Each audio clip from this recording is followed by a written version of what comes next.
Welcome, fellow hermits. I'm sure glad to have you here. Boy, we've got a lot to do today. First of all, we're going to do a quick update on that plate reverb. Yes, I got a new plate for in it. Sounds a little bit better. We're not there yet. Nowhere's near where I want to be, but we're going to do a quick update on the plate reverb. And who knows, maybe run a whole song through it at the end of this. And the other thing is we got to clean out the closet. Yep, I've got cheese graters around here. To be honest with you, I don't even know how many Mac computers I have back in there. Cheese graters, okay? Maybe Ed's a hoarder. I don't know. So we got to do that. And the other thing I wanted to tell you, because I like to be honest with you. I mean, we're on this journey together. And any money that we make doing this YouTube show is going to go straight back into it, of course. And YouTube sent me a check last month. And I want to talk to you about that. So let's get on with the show. Before I can put the new plate in, we got to take the old plate out. And it's under a lot of tension. So Studio Hermit Ed got to be a little bit careful here.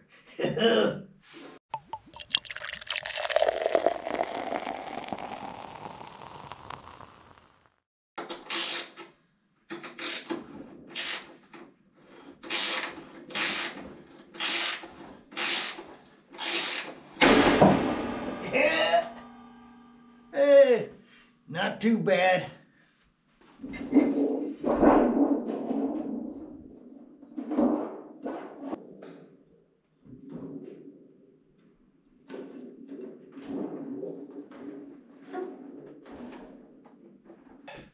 My big problem is I love the size of this plate. The height is right. The width is right. I could maybe go a foot wider on it. And my hope was to, whenever I record drums, to be able to put the plate in here and pick up the drums vibrating on the plate live. Now, to make a 4-foot by 8-foot plate, I'd have to put it in the other room, and that kind of lose that ability to record drums live through it. That's how they used to do it, you know, live, baby. Just put mics up and put it in there, baby. That's what I was after, but I don't think I'm going to be able to do that. If I make a giant 4x8 plate, I got to store it out in the garage. Okay, wait till I show you the mess we got to clean up in here.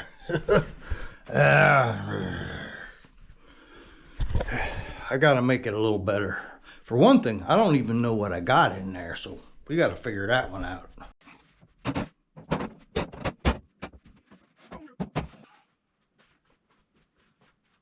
One iMac.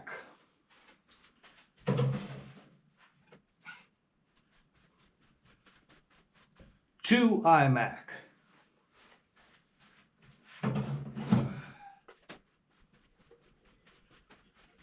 A CQ20B.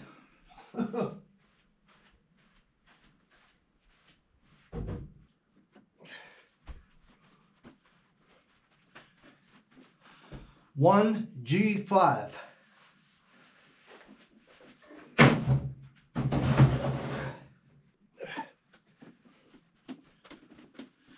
Three comma one cheese grater.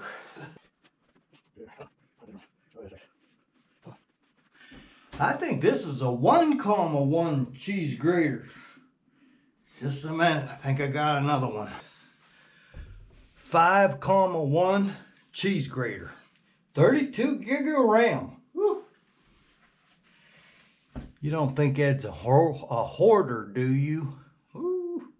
Don't you have to be messy to be a hoarder? I mean, my stuff's somewhat organized, so that makes it okay, right?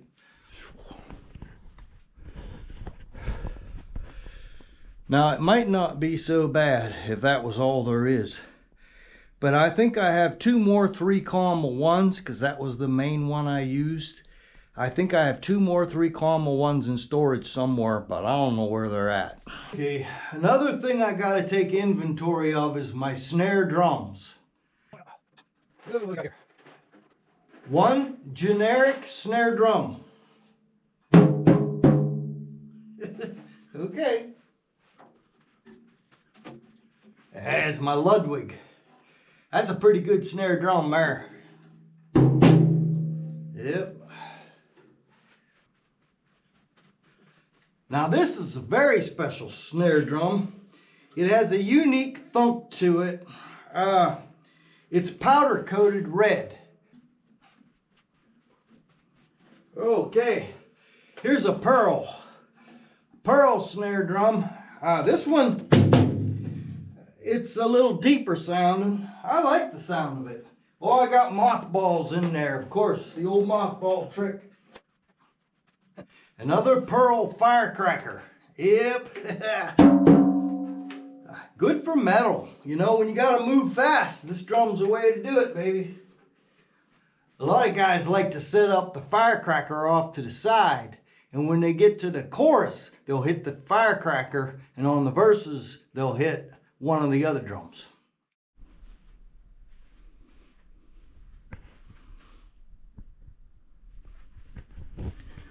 Okay, that brings us down to this drum right here.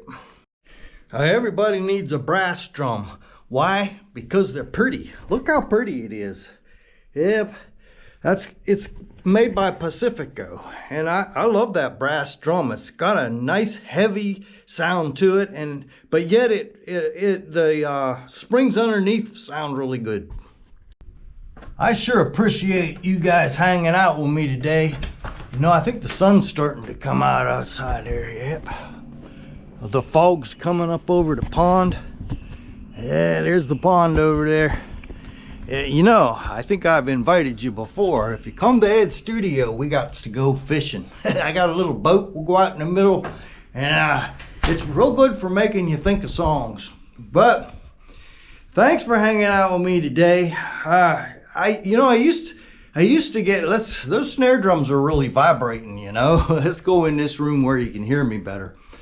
But I used to really fuss over everything. I mean, I had these walls, you know, they were office walls, and you know, for the portable cubicles, and I would set them up. I used to tune my room, like if a band was if we were playing in the key of G, all right, I would tune the room to G. I would make it sound good. And F was a hard one because I always wanted the B flat to vibrate nice, you know? So, but I used to tune my room with these walls. I would move them around, and I kind of had that in mind with the plate. You know, different parts of the room pick up different frequencies.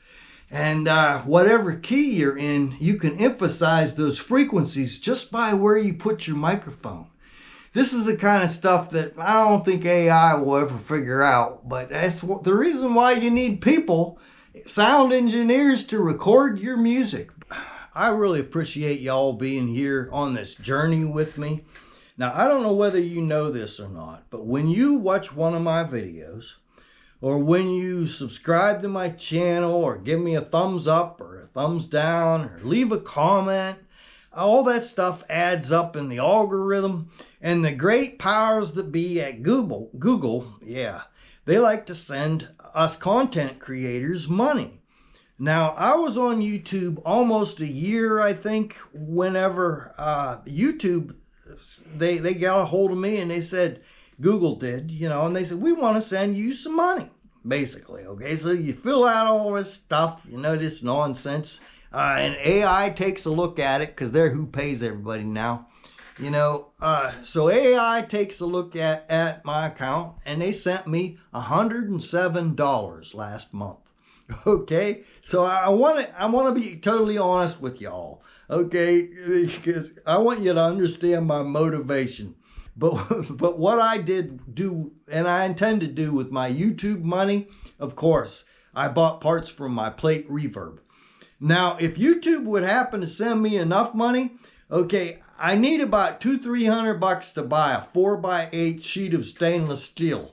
I listen to y'all. That's my next move, okay? A 4x8 sheet of stainless steel, baby. Yeah, I've got a welder in the other room, and I intend to get that welder out, and we're going to make us a real plate Reverb. And that sucker will have a decay time of like 10 seconds. Hell yeah!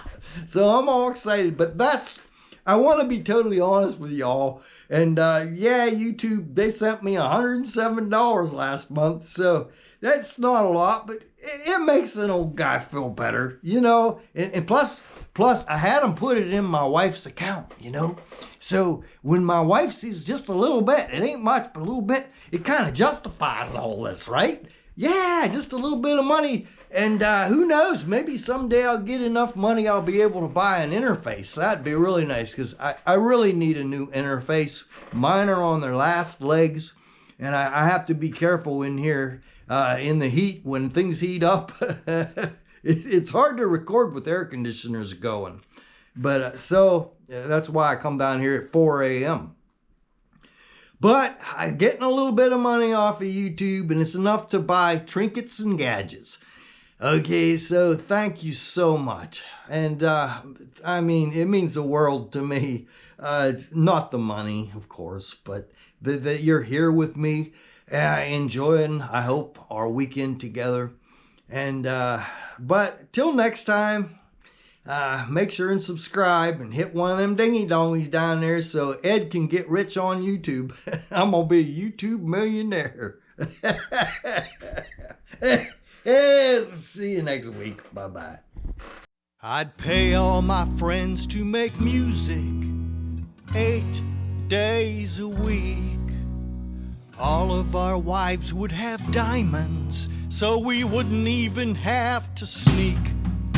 I'd buy a great big excavator, dig all my neighbors' ditches, and everybody would love me like they do Mr. Morgan. I'd make music in studios everywhere. If I was a YouTube